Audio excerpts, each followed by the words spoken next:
It's a pleasure to be here in Columbia. It's good to be with good friends, Jeremy and Darcy. We had a good time last night at dinner. I miss seeing your faces. It's been like 3 years since we've been here. That's too long. So next year in Brazil, okay? So you come down and we'll go swim in piranhas. But it is good to be with you guys here, and it's a privilege. And so this is going to be completely off topic of where I'm going, but during worship, and maybe this was is it Philip who's leaving to go and do worship stuff, or maybe it's someone who's at home. During worship, as we were singing that last song, I really felt the Spirit of the Lord saying that either it's a step or it's a trusting with God, with a movement, with an answer to a call, with a step out in faith, with a transition in jobs, whatever it is. And fear, anxiety is gripping you. That last song we sang, it said that Jesus is a firm foundation. One before talked about how we would have a different story. If he entered into your story that you were destroying and is rewriting it, there's no need to fear. So take the step. Whatever it is that the Lord has laid upon your heart, whatever's holding you back from just stepping out, whether it's a person or a situation, push the fear aside. He's writing the story. You're not writing it anymore, and he's a firm foundation. So I don't know who that was for, but there you go. I've done my part. All right. So I'm excited to be able to share our hearts with you. We saw you guys. You saw me. I didn't see you. I was in my house in lockdown last March. Going stir crazy because I'm an extrovert, if you couldn't tell that already. My wife is not, and so it was wonderful for her. She had plenty of time without people around. She had me, and about 2 months in, she's like, Josh, go and find a puppy or something to play with, please, because you're driving me bananas. But we're excited to be able to share this morning just our hearts and then just communicate my heart, my passion with you. That's what I want to do. You saw the video up there. My wife Lisa, she'll be here second service. We have 2 boys, Kai, who is almost 10, that's hard to believe, and then Asher, who just turned 7. And so we are excited to be your missionaries into Brazil. Now, does everybody know where Brazil is? Okay, we have one hand over here. Thank you for the geography understanding. So if you look at a map, look at the globe, it's the next biggest thing south of Texas, okay? Brazil is the size of the lower 48 states. We don't often get that because the way our globes and maps are, but Brazil is the size of the lower 48 states. And there are 220 million people that call Brazil home. But today, in the nation of Brazil, including our family, there are 5 missionary families for the entire nation. 5. We have had missionaries there for decades, some amazing men and women of faith who have gone before and blazed the trail. Men like Don Stamps, who helped put the Full Life Study Bible together, the Fire Bible together. Men like Richard and Sharon Hoover, who spent their time in Bible school. People like Terry and Beth Johnson, who are currently working. But today, 5 missionaries for the entire nation. And historically, all of our missionaries have lived and worked down near São Paulo, down here in the south. Here's a geography lesson for you, okay? You didn't know you were going to get one, but you're going to. So São Paulo is down here. Here's Rio de Janeiro. Manaus is right up here in the middle of the Amazon. Manaus is going to be our home. That's the same distance as it is from Orlando to San Diego, California. Over 3,000 miles away. And there has never been an Assemblies of God missionary full-time in the heart of the Amazon rainforest of northern Brazil. Can you imagine all the pastors in the U.S. working and living in Central Florida? You don't want to be there right now. It's stupid hot down there, okay? People who are smart go north during the summer. It's because it's nice and cool. But all the pastors living there, while across the nation there are millions of people waiting to receive the gospel. That's the situation we face today in Brazil. We are missionaries going to be going and pioneering in the city of Manaus, Brazil. If you look at the Amazon rainforest, it's a massive green blotch on the globe down south that covers the majority of northern Brazil. And Manaus is right in the middle of the Amazon rainforest. It's the largest port city on the Amazon River. At Manaus, the river is 24 miles wide during flood season. Not long, wide. The Nile is the longest, we're the widest, okay? I understand about being wide. So we have a nice wide river there at Manaus. Manaus is a weird city because you can't get there by car. You fly in or you boat in. That's the only way to our city. And coming down in the airplane, it's trees, trees, trees, water, water, water. Where are we going to land? And then there's land. Okay, that's kind of how it is landing in Manaus. There's not much else around. It's a city of 2 million people. You think, well, that's a lot of people, 2 million people. But guess what? It's not a developed 2 million people.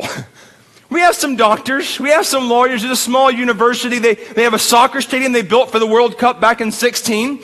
But that's about it. I think we got a Domino's 2 years ago. That's it, all right? We don't have anything else outside of Manaus. It's all Brazilian stuff. So you have some of those typical urbanite people that have moved, as businesses have moved some of their ports and their shipping locations there because it's such a huge port there in the Amazon. But then right beside that, you have all these indigenous and mixture of people who live on the river. You have massive favelas or slums. You saw those literally houses they built on top of each other because the government gives free property. And if you can build it, you can live there. So wood or stone or brick or tin metal or tarps, whatever it is, thousands of people living stacked on top of each other. Massive ports of barges and these little rickety wooden boats made of broken down pallets and these long 2.5 horsepower motors that carry them off into the Amazon. Right outside in the port, you saw the floating houses. They call them ribeirinhos, people who have literally chopped down tree trunks, laid them in the water, and built their houses on them, and then chained their houses together in floating communities on the Amazon River. We were there 2 years ago checking out the area. We met Douglas, and Douglas grew up on one of those floating houses in those communities. People who were born, live, and die completely on the river. Then up and down, you have stilt house communities. You have bank communities, all that dot the Amazon. If you go a few minutes outside of the port, you go backwards 200, 300, 400 years. 306 indigenous people groups, nearly 1 million people who have yet to receive the gospel of Jesus Christ. This is 2021. The Assemblies of God, which started over 100 years ago. And how is it in over a century we have not yet had a missionary from the Assemblies of God, one of the greatest mission-sending organizations on the planet? How have we not had a missionary go and give their life full-time in the heart of the Amazon? Now, the Amazon is not all fun and games. I'm not going to lie to you, okay? It's like 200 miles off the equator. It's hot. It's humid. You think Missouri is humid. It is 90 plus degrees every day, 90 plus % humidity all the time. It rains every single day in the Amazon. And everything there wants to eat you, from large snakes to large spiders to man-eating fish that aren't sharks, which is exciting, especially when you go baptizing people. You really make sure they love Jesus before they go down, because they may not come up. But that's where we're going. And one of the questions I get asked pretty frequently, especially because I have young kids, is, why in the world are you going off to the Amazon? Why? Aren't there other places? Isn't it dangerous to go there? We were meeting with a friend, and we used to be on staff at First Assembly down in St. Peter's for a few years. And we were meeting with some friends this last week, and he goes, I don't ever want to go to Australia. I was meeting a friend, business person who works he's gone into Australia, and he said that out of the 12 most dangerous animals, 7 live in Australia. The other 5 are in the Amazon. Well, we're getting close. But why would you take your kids there? They forget that we used to live in El Salvador, which is like, the top 5 most dangerous places on the planet. So there's that whole story where, newlyweds run off and have a baby in a foreign, dangerous country. But why? Why would you do that? Let me share with you this morning a little bit about me and my call. So growing up, I've grown up in the Assemblies of God my entire life. I was born literally the first place my parents took me after the hospital was to the church office to show me off, because my dad was the sound man. So the next best thing to pastoral staff is the sound man. Thank you. You keep us going. So I've been in church my entire life, went to all the Assemblies of God, kids camps and youth camps, and did all the programs, the Royal Rangers, and I did the Bible quiz, and I did the fine arts, and I even went to an Assemblies of God college, and all these things. And growing up in that atmosphere, I would just be in awe as missionaries would come to speak, and pastors would share their call of how they got called to ministry. And one of the things that has always stuck with me is, let me tell you a secret here. Well, it's not much of a secret. I've shared it elsewhere, but I'll make you feel special. It's a secret that I'm sharing with you today. I've never felt God tell me, go to this country. A missionary? Didn't hear God say, go to Brazil. I've grown my entire life hearing stories of, when I was a young child, I had this dream. I saw this flag laid out in front of me. I met a guy back in 2007 as I was stepping out. I knew God called me to missions, don't get me wrong. I heard Jesus say, you're going to the nations. But I've since that moment when I was 18, when God called me to missions, to the nations, I said, all right, God, where? All right, God, where? All right, God, where? Where's the dream? Where's the cool vision? Where's the hearing different languages in my sleep? Or where's seeing the flag laid out? Or when are you going to show me the map? Never happened. Not once. I've always viewed that specific call in the eyes of Paul. So here's Saul. You know the story in Acts as he's riding on his donkey going to throw some Christians into prison, and on the road to Damascus, and this massive light shines and it blinds him and he falls off, and he hears Jesus appear to him and speak to him saying, Paul, what are you doing, dude? Why are you persecuting me? He has a shocking encounter and a vision. The Lord speaks specifically to him, and that revolutionized his life. I'm like, all right, Jesus, I'm waiting for that Paul moment. I'm waiting for you to knock me off my horse and show me. And waiting and waiting and waiting. When we went to Manaus 2 years ago, so we served in El Salvador for 4 years. I was responding to the call to missions. I said, all right, Lord, about 2007, I said, all right, Jesus, I'm ready to go. So I'm just going to throw it out there and see what happens. I'm going to take a step. I don't know where I'm going or where you want me to go, but we're just going to try. And I had a friend who's a missionary in Ukraine, and I said, hey, you need some help for a few years? I feel a call to missions. I don't know where to start, so can I just come serve with you? He said, yeah, come on.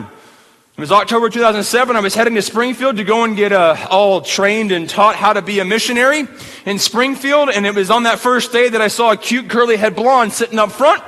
And she happened to be going to El Salvador. Her name was Lisa. And 9 months later, we got married. And we went off to El Salvador. We spent 4 years there working in El Salvador. We had both had a history there. I did an internship there in college, but we pastored in St. Peter's for a few years. And then sensing God moving us back into missions, we've been serving in an area of leadership.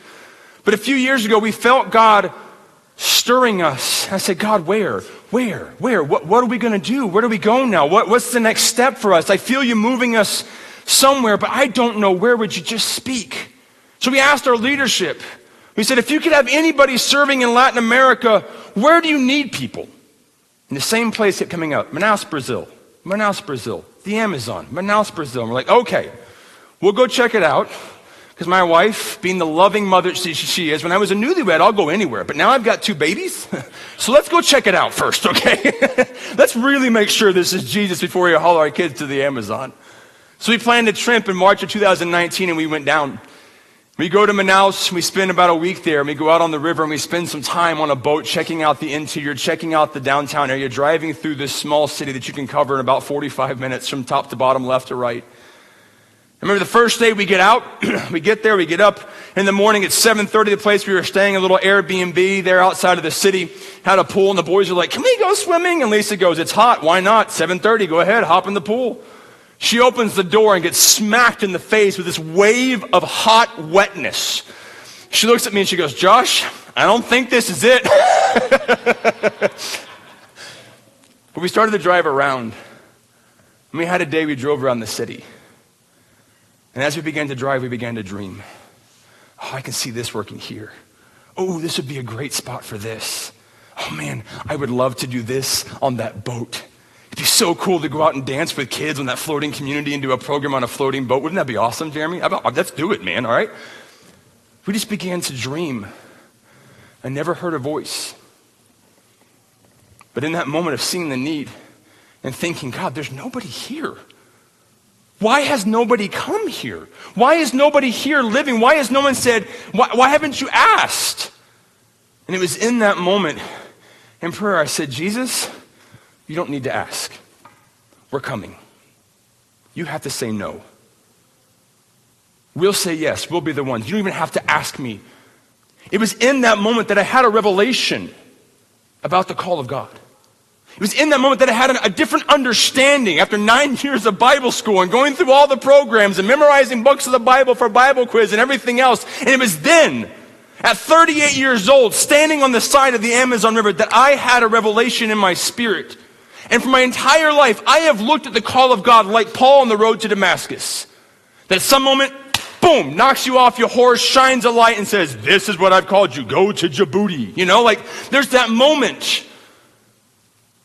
But I really believe after that moment and praying and thinking about it that more often than not, now I do believe in that, okay, so don't get me wrong. I'm not saying that Jesus doesn't speak specifically, because I know people he has shown visions and dreams and flags and heard languages. I've had that happen to people, just not me. But more often than not, I believe the call of God is more like what happened to Isaiah. Isaiah chapter 6 is Isaiah.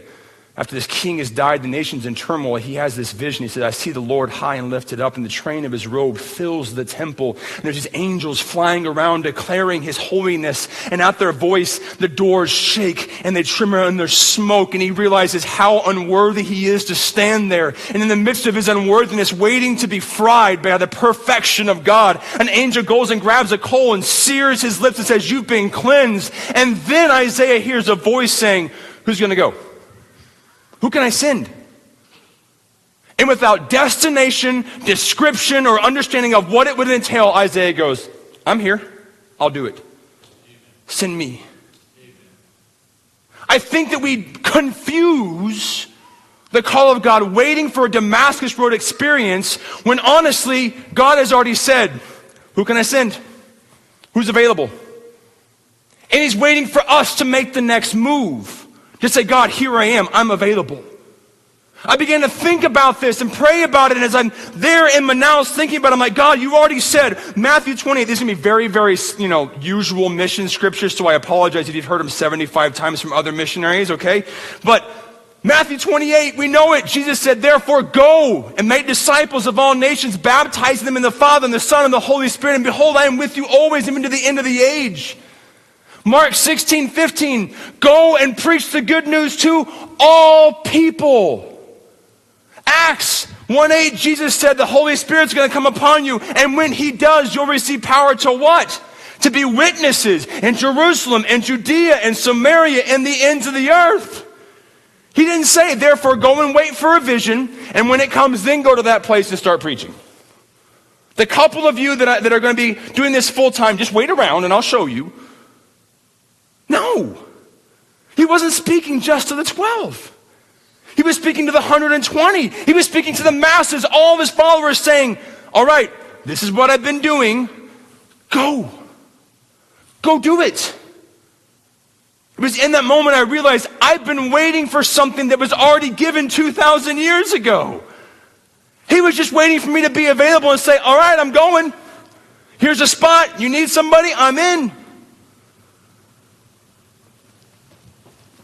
That's good. I had a friend in college at Southwestern, and she was speaking on missions one chapel. And I think this is where this was all birthed, okay? So this is 20-something years ago when I had more hair and less weight. And she was speaking about missions. She said, God has to tell you specifically no, not to specifically go. We've already been called to go. He has to tell us no before he has to tell us to go, because it's right here in red letters in your Bible. We've been told to go. So this morning, very, very quickly, I want to break this down for you, very simple, to help us understand what it is this missions call. Yes, there are people who give their lives. My house is an absolute disaster area. Okay, some people's houses lost trees and stuff with the 70-mile-an-hour winds that came sweeping through this area. My house looks worse than that because all my stuff is in piles. Because we had board an airplane on the 31st of July.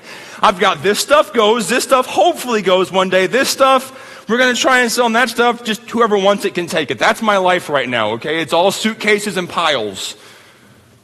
That's why people do that. There are people who call it specifically who go to these nations and give their life. But we often exclude ourselves from that because, well, I haven't had that moment.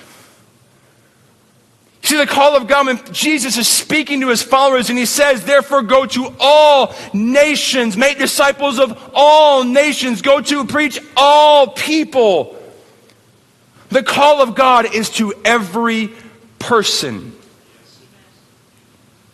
If you look at John chapter 4, there's a story of Jesus going into Samaria. I don't have time to break all that down, but it's a fun story when you really get into it. Samaria is not a place that Jews would typically go because there was a little bit of hatred between the two, okay? It's like Oklahoma and Texas. We don't get along.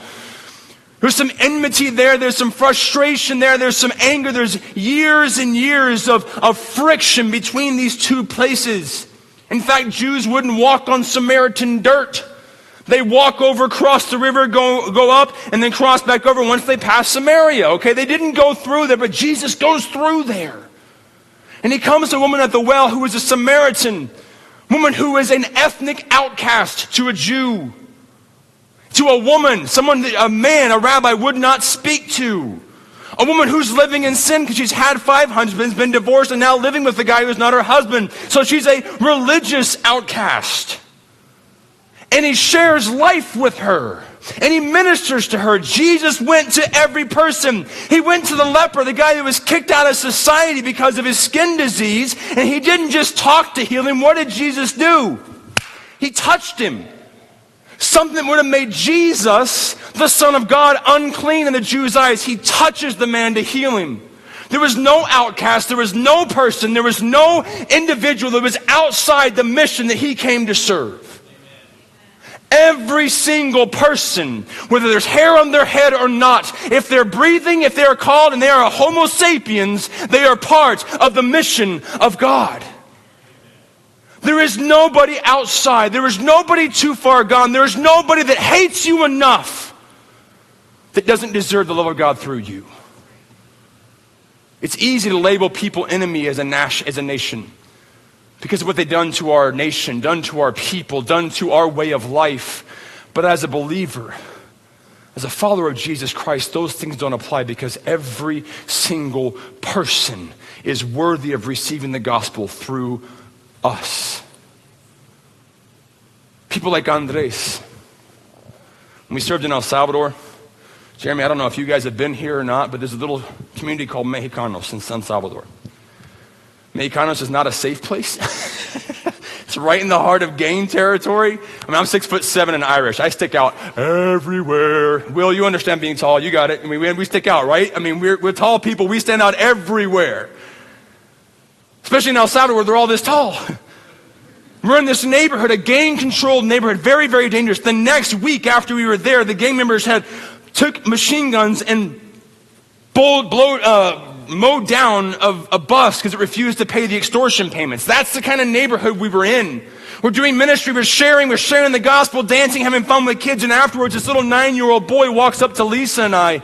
His name was Andres, and he comes to us and he goes, "Is it really true what you say? Can God forgive me for anything I've done?" I said, "Yeah, of course we can. God loves you." He goes, "You have no clue what I've done." In a nation controlled by gangs, at 9 years old, he'd already taken somebody's life. He couldn't grasp that God loved him. But every person includes Andres. Every person is every gang member, every cartel member that a leader of a nation would call an animal are worthy of receiving the gospel. People like Tate, let me bring this home for a second. We've been delayed, okay? We were trying to leave last July. Little thing happened last year. We were stuck. Things in Brazil got really bad. They finally opened up in January. We got everything together, and we're leaving here in a few weeks to head to the field. But we were delayed almost a whole year from what we thought was going to be our departure date. So one day, this last March, on my birthday, my 40th birthday, a big one, woo, nobody came. It's just me and my wife. No black roses, no coffins with mirrors in them, nothing fun. I love you, Lisa. We went, and it seemed like everything we tried to do, we went to go to the movies, and that didn't work out. We went to this, and that didn't work out. Everything just kind of fell apart. You had those days where nothing works right, right? Like being the kind of person, I'm like, whatever. Like, I laugh, I goof off about everything. I'm not awful serious about much of anything in my life, because as a missionary, you really can't be. Otherwise, you'll just cry. But we go to a restaurant finally, and it wasn't it was one we usually go to, but it was on the other side of town. It was a different one, because she's like, "Well, what do you want to eat?" I'm like, "I don't know." And we're driving. We passed where we would normally go. I'm like, "Let's go here." So I just kept driving to a different one that's farther from our house, and I'm like, "We'll go and have food there." So we walk in, and behind the counter, there's a young guy. His name is Tate on his name badge, and he's got a couple bracelets on. He has a little piercing right here on his cheek, and I see his bracelets, and we're sitting here chatting and goofing off and talking about this, and I asked, like, "Hey, can I get this?" And he goes, "I'm sorry, we just ran out." And I'm like, man, if that is not today, that is just, we're just, laughing about it, all right, whatever. And Lisa goes, "It's your birthday, and everything's going wrong, right?" And so as I'm talking to him, I said, hey, Tate, you have a couple of bracelets on, what's that for? And one was the serenity prayer. Another one said, hope is alive. And I said, what is that for? And he goes, well, it's for a sobriety house that I'm a part of. And I said, oh, okay. And he goes, well, actually, I was a part. I've been kicked out.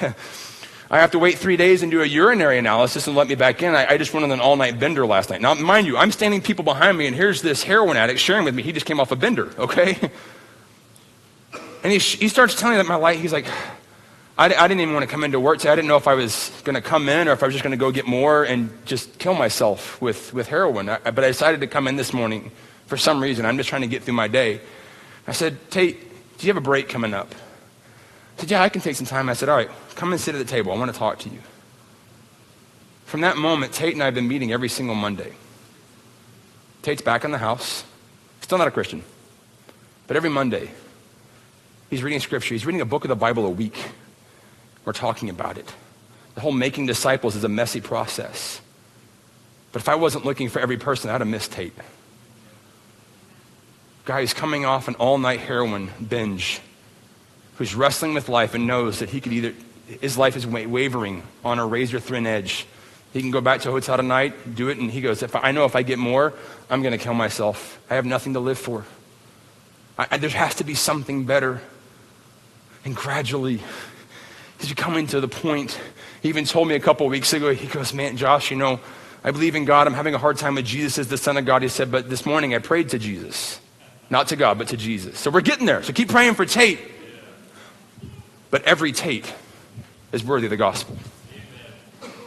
There is not a person in your sphere of influence, the annoying guy at work who plays their old country music too loud from their cubicle, they're every person.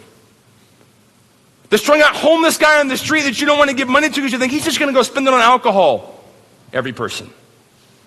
The single mother who is struggling, you see at McDonald's, who is yelling at her kids and screaming at her kids because she has no one to help her, every person. There is not a single person on this planet that is outside, that is not a target of God's love and forgiveness. You can't find somebody that is beyond the purpose of God for your life, period.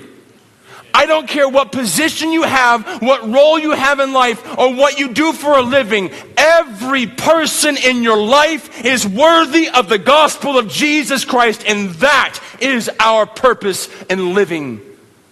C2 Church, you exist for every person. Not a few, not some, every. Whether you like them or not, vaccinated or unvaccinated, Republican or Democrat or socialist or libertarian or whatever you want to call them, we exist for them. Be they Antifa or the alt-right, we exist for them. Every person matters in the mission of God. How many people get excluded because we say, I'm afraid of what they might think if I talk to them? How many people are sentenced to eternal death because I say, well, what are people going to think if they see me talking to this guy? How many people are left out of the kingdom because I'm too busy right now? Every person. 2, Jesus said every place. He said all nations. So if the word nations there is literally all ethnicities, all people, but all people don't live in one place. Okay, we got beyond the Tower of Babel back in Genesis, all right? We live a lot of places now in the world. If every person matters and everywhere that they live or squat or walk or work is a place where the ministry of the gospel of Jesus Christ is called to go forth. You can't find a place on this planet that is beyond the purpose and the mission of God in your life. If it can be found by longitude and latitude, it's time for us to go. Jesus went to Samaria. I love that Jesus went to Samaria. I think it's fantastic Jesus went to Samaria. That's like us walking into a cave back in 2000, after September 11th, walking into a cave with a bunch of Al-Qaeda terrorists saying, here I am to share the gospel of Jesus. That's what it's like. The people that were enemies, people that didn't get along, people that would fight, that would have nothing to do with each other. And Jesus walked into the middle of it and said, there's no place on this planet I won't go. And when I'm getting angry eyebrows. I get a little passionate, okay? And Jesus went everywhere. And then when he went on, he said, now go to all places, not just Jerusalem, the people you like, not just Judea where your neighbors and your cousins live, but go to Samaria, the place that nobody else that's like you wants to go. And then go everywhere to the ends of the earth. They went to Roman amphitheaters. They went and stood before kings and governors. They went to kings' palaces. They went to prison cells. They went to the darkest, dankest pits and the highest mountains, sharing the gospel of Jesus Christ. And that is our mission here today, friends. We exist for every place on the planet to share the good news. There is no location too far, no location too distant, no location so dangerous that God isn't willing to send us to go. We exclude the other side of the tracks because that's dangerous at night. We exclude the frat houses down by the university because those guys are crazy. Have you seen them at the football games? We exclude those places that we deem to be unsafe or unsavory or without a lack of reputation or wherever because, no, I can't do that. It's not something I'm going to do. But God is calling us to step out of the comfort of what we know and step into a place that nobody else wants to go because that's what Jesus did. That's what the Great Commission says. You don't need permission. I would dare say you don't need to pray about if we should go and share the gospel with that person or into that neighborhood or at that convenience store. Just go. You've already been called. You've already been given the mandate. We've already been given permission to go and do it. It's there. We cannot skip any location. Every single place is a place the gospel must go. The early church, Jesus went to Jerusalem, Judea, Samaria. And then Jesus kicked him out a little bit farther, Jerusalem, Judea, Samaria, and everywhere else. And I'm guilty of this too. I get really good at saying, man, I'll just invite him to come here. I'll let pastor talk to him about him. We're good. I got my person, but they can come here to find out about Jesus. Guess what? The whole coming here to meet God disappeared with the Great Commission. Before Jesus said, go into all the nations, Jerusalem is where Jerusalem is because God put Israel in prime territory because it was along the major trade routes. So all the nations came through Israel so they could encounter the God that Israel worshiped. It was all inward focused. People came through Israel. And then Jesus goes, guess what? It's not about you anymore. Get out of here. Go out to them. Go and find them. Go to the highways and the byways. When Jesus gave the parable of the great feast and those who were called weren't worthy, what did the master say? Fine, go in the city lanes. Go on the highways. Go in the byways. Go in the deserts. Go in the slums. Find the poor, the sick, the lame, and bring them to my house so they can be full. There is no place outside the purpose of God. Be it gang-infested barrios in El Salvador, the crack house on the corner, the abortion clinic. The mission of the church knows no boundaries, no off-limits areas, and no taboos when it comes to sharing the gospel of Jesus Christ. We are called to go. Us. It is our purpose, the reason we exist. And last, maybe you can't find this one there, but I'm going to tag it on, okay? Every person, every place, and every day. See, at the end of that story in John chapter 4, as Jesus is sharing, he shares about the living water, and she goes, I know when Messiah comes, he's going to share everything. He goes, I'm Messiah, I'm right here talking to you. And she goes, hold up a second.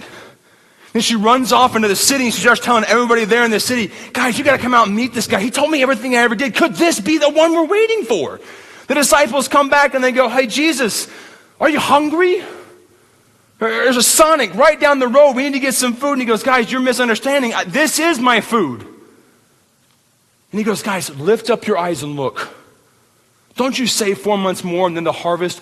Look around you. And he wasn't pointing outside to some literal harvest. I have a feeling he was pointing right downtown to that woman who was rattling as long as she had breath to tell him about the Messiah who just shared everything with her. And he goes, look right there. The harvest is plentiful. It's right there. See the harvest. Every day we live, our eyes must be open to see the harvest that surrounds us. I could have gotten lost. I'm not saying this to pat my back. I just hear my heart in this. I could have walked past on my birthday and been depressed or whatever and just got my food and sat down. But I had to have an eye for the harvest. And there was a moment there where a man needed to be encountered with the gospel of Jesus Christ, a heroin addict in a restaurant on my birthday that went sideways. Because every person, everywhere, every day counts and is our mission as followers of Jesus. I read a book this last year during lockdown called The Ruthless Elimination of Hurry. If you haven't read it, read it. It's a great book written by a pastor out of Portland. One of the things he says in this book, he says, is that Jesus lived and ministered by a 3-mile-per-hour pace. Read the Gospels. Look, every time Jesus is asked to do a miracle, he's on his way somewhere else. This guy Jairus comes and says, hey, my daughter's dying. Can you come and heal her? So Jesus starts walking. And as he's walking, this woman reaches out and grabs his robe and is healed. And he stops and the girl dies while he's on the way ministering to this woman. He was interrupted on his way to do something else. And he was stopped over and over and over again because he had an eye for the harvest. Do we live our life with blinders on so that we don't see the harvest, whether unintentionally or intentionally? Remember the story of the neighbor who needed help? The priest walked by, the Levite walked by because they were too busy, too many things going on. They had their blinders on and they missed the harvest right there on the road needing help. We have to be intentional in our life and remove the blinders and be willing to see the harvest around us every single day because we don't have to look very hard. I was reading those pictures out there where you've got the stats from the different teams. Man, I remember some of those teams and coming through El Salvador. You get to the end of the week and we've done like 5 or 6 programs a day, right? We're out there dancing. You get like 4,000 or 5,000 people in a week and all these great things happen. And as a kid, right, as a youth going on a mission trip, you'd come home and be like, man, that was awesome. I had this great week of ministry. I did more ministry in a week than most people in the church did. I'm going to take the rest of the year off. I don't got to share in school. I'm going back to Ensenada next summer. I got my mission stuff going on. Missing the point. We don't get a break. There is no vacation from the mission of God. Guess what? You go on vacation, you're on mission. You go to see Mickey Mouse, there's people at Mickey Mouse that still need Jesus. I know, it's a shocker, right? They're all so happy. It's a magical place. There's not a day off. This is our joy. This is our purpose. This is our reason for being. Every person, every place, every day, every second that our heart beats, every second that we breathe, we are on mission for God. So this morning, I ask our team to come up if you want to go ahead and come, or I don't know what Pastor Jeremy has here. But I have a very, very simple question for you. As I stood on the banks of the Amazon, looking at the need around me, the people, the place, the moment, and having that realization about what the call of God meant for me, and just volunteering like Isaiah and say, all right, God, don't ask. I'm just going to come. My question for you this morning is, are you willing to make that same dangerous admission to Jesus? God, I'm willing to be on task. Every person, every place, every day. That may take you outside in fact, it will take you outside your comfort zone. You're going to meet some heroin addicts if you're willing to do it. You're going to meet some fresh people coming out of an abortion clinic that just had their life devastated if you're willing to do it. You're going to walk into sobriety houses filled with men and women who are on their various journeys of sobriety, and you're going to watch them get up and fall down and get up and fall down and get up and fall down if you're willing to do it.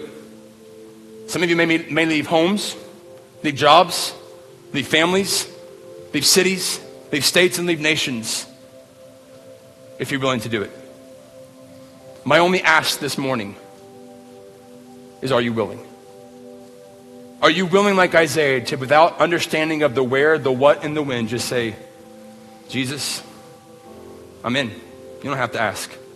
You got to stop me. I'm going to ask you to stand this morning.